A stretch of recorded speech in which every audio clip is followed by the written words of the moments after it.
Think about all the things you ate or drank today.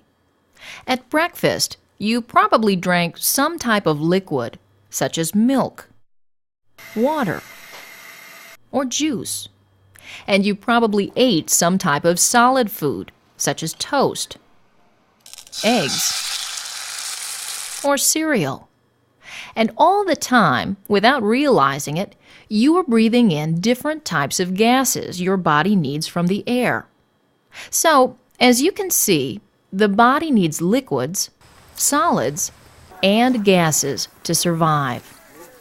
What are some of the characteristics of these different forms of matter? What makes solids, liquids, and gases different from each other? And how can solids, liquids, and gases change form? During the next few minutes, we're going to explore these questions and many others as we explore some of the fascinating characteristics of solids, liquids, and gases.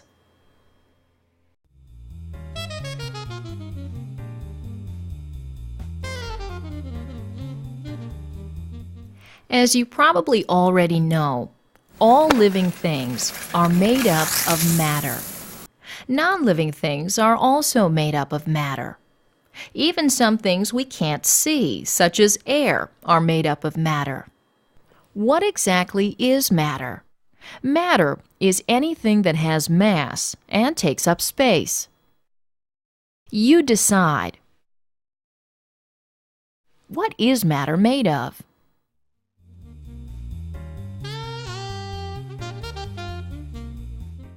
All matter is made up of small particles.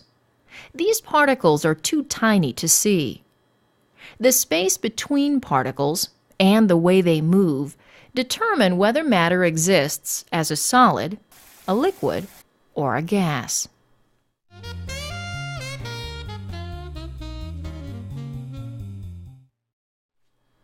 This scene illustrates three different states of the same substance. What is the substance? That's right, it's water. Water is an amazing substance found here on Earth in that it can exist as a solid, liquid, or gas. The different forms water can take are referred to as states or phases. For example, water can exist in the solid phase as ice, and it can exist in the liquid phase as liquid water. And water can also exist as a gas in the form of water vapor. Matter can actually be found in four phases: solid, liquid, gas, and a fourth phase we'll discuss later called plasma.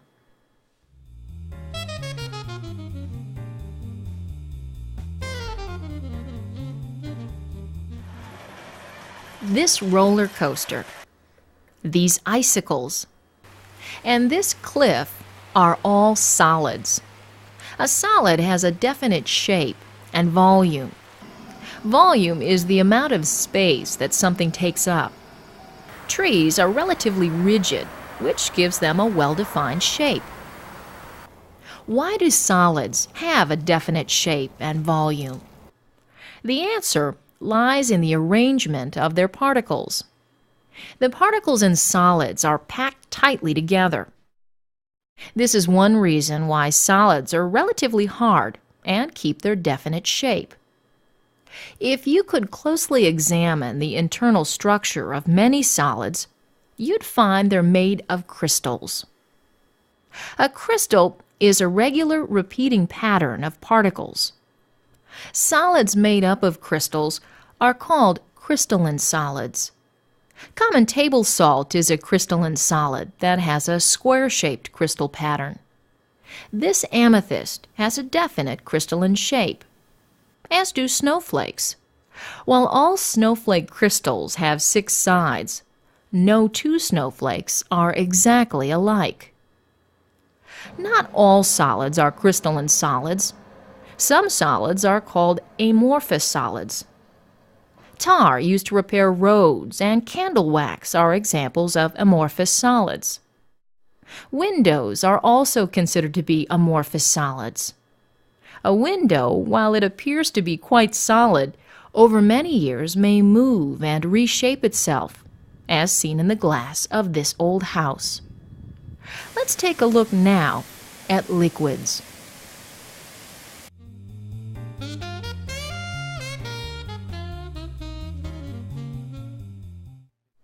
Every time you have a drink of water, wash your hands, or go swimming, you're coming in contact with liquids. Liquids are everywhere. In fact, over 60% of your body is made of liquid water. You compare. How are particles in liquids packed differently than those in solids?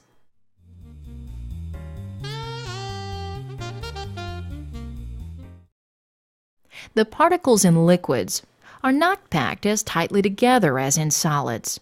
They move more freely and thus don't have a definite shape like solids do. Liquids, therefore, take the form of whatever is holding them, such as this vase or this swimming pool. Even though liquids do not have a definite shape, they do have a definite volume. For example, this beaker contains 1 liter of water. And when the water is poured into this bowl or into this square container, it still has a volume of 1 liter. Perhaps you've noticed that some liquids flow quite readily and others flow slowly. Things such as honey and maple syrup flow slowly. Viscosity refers to the resistance of a liquid to flow. Fluids like motor oil have a high viscosity, meaning they resist flowing, whereas water has a relatively low viscosity, meaning it flows easily.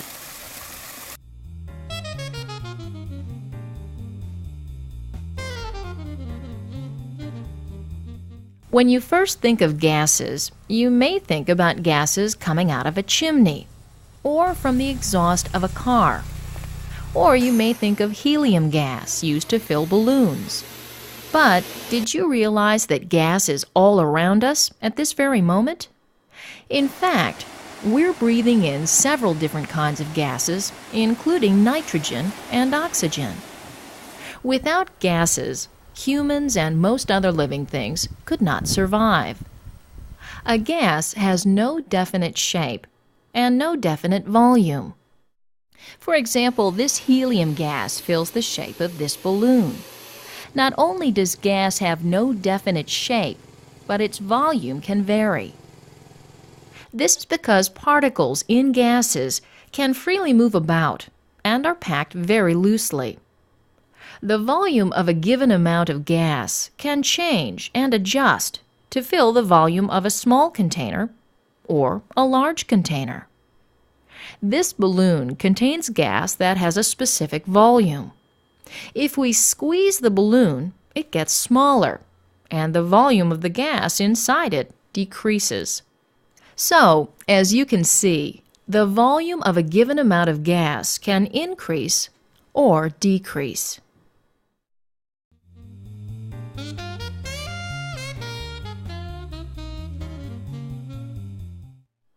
If you've ever been outside in a strong wind, you probably felt the pressure exerted by gases against your body. Pressure is the amount of force exerted per unit of area. All of the air in the atmosphere exerts a downward pressure on us. So, as you can see, pressure is something we live with every day. Let us get back to our example of the balloon. This balloon contains gas. You predict. What do you feel when you push on the balloon?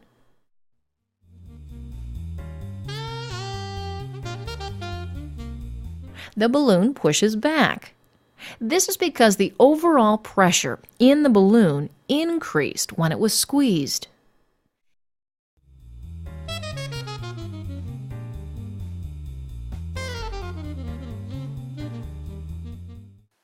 We've already discussed 3 of the 4 phases of matter: solids, liquids, and gases. In a minute, we'll discuss plasma, the fourth phase of matter. But first, let's discuss how solids, liquids, and gases can change phases. A phase change involves the change of matter from one state or phase to another. Let's take a look at water, since it's commonly found in all three phases here on Earth. This lake is a great place for swimming in the summer, but as the weather cools, so does the water. In midwinter, the water gets so cold that it freezes. Freezing is the process of a liquid changing to a solid. You decide. At what temperature does water freeze?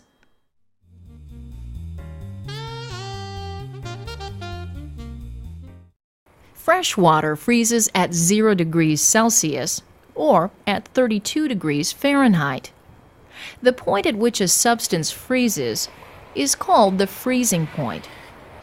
In spring, as temperatures begin to warm, ice melts when the temperature rises above 0 degrees Celsius or 32 degrees Fahrenheit. This ice cream cone is also melting. Melting is a phase change in which a solid turns to a liquid. If you live in a northern climate, you're probably quite familiar with the process of freezing and melting. Have you ever thought about the process of a liquid changing into a gas?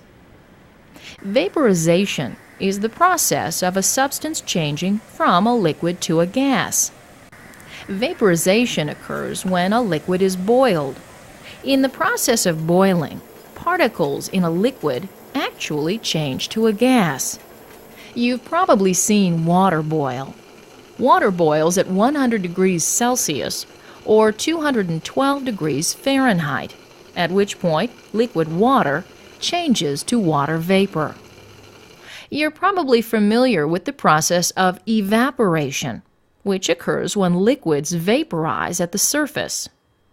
Evaporation occurs when mud puddles dry up, when a glass of water is left on a table for several days, and it occurs at the surface of sweaty skin. The last phase change we'll discuss involves the changing of a gas into a liquid.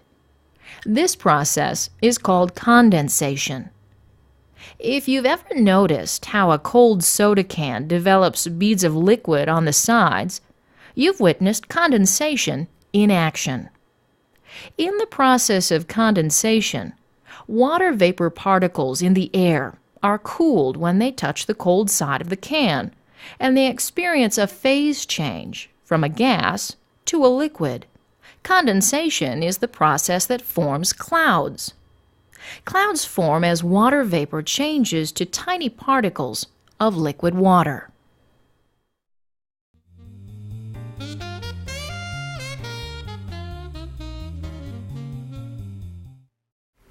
Plasma is the fourth phase of matter. Plasma is rare on Earth, but it's one of the most common forms of matter found in the universe. Our Sun contains a great deal of plasma. Plasma contains a great deal of energy and can be quite dangerous to living things. Plasma is a gas-like mixture consisting of charged particles. Plasma generally exists at high temperatures and can be observed in your home in fluorescent light bulbs.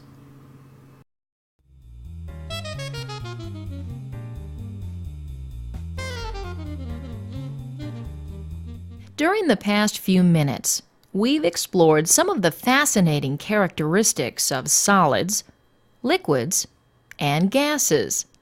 We discussed how all matter is made of particles. The manner in which particles are packed together and the way they move determine whether matter exists as a solid, liquid, or gas. We discussed how solids have a definite shape and definite volume, whereas liquids have no definite shape, but they do have a definite volume. Gases, in turn, have no definite shape and no definite volume. We also discussed how gases react to variations in pressure and temperature. We explored some of the different examples of phase changes, including freezing, melting, vaporization, and condensation. Finally, we briefly discussed the fourth phase of matter, plasma. So, the next time you boil some water, see an ice cube melting, or take a breath of air, think about some of the things we just discussed. You might just think about matter a little differently.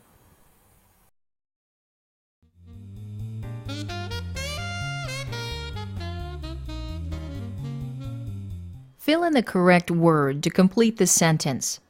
Good luck, and let's get started. Number 1.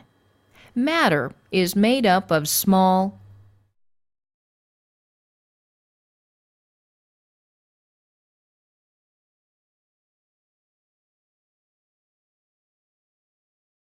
Number 2. There are phases of matter.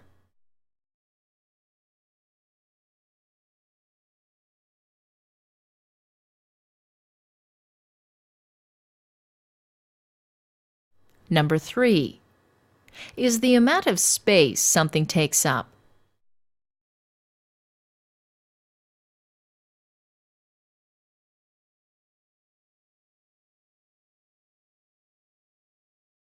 Number 4. A is a regular repeating pattern of particles.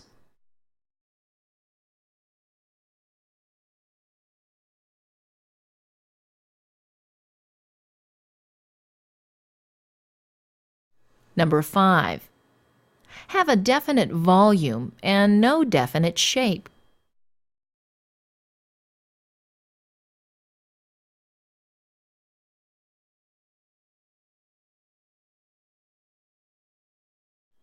Number 6. Refers to the resistance of a liquid to flow.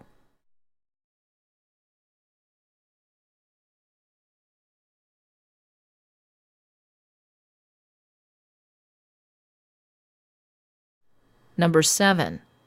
The air above us creates a downward.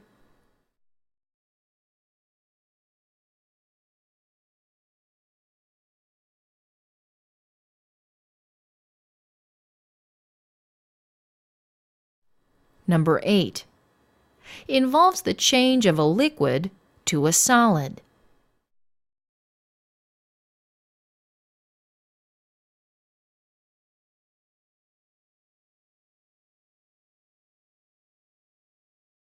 Number 9. Water boils at degrees Celsius.